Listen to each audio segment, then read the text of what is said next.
30% growth asset, stocks, altcoins, 20% speculative, low cap, commodities. ये mix आपके portfolio को stability और एक्शन दोनों देता है। Platform selection tips, all platforms all assets नहीं देते। Binance, crypto spot, eToro, stocks plus crypto, trading 212, stocks plus commodities.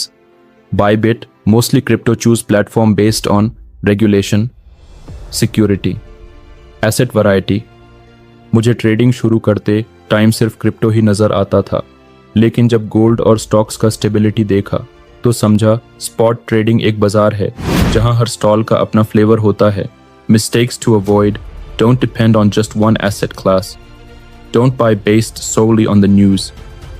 Understand trading time zones. Don't diversify without a clear purpose. Clarity is greater than quantity. Learning tools,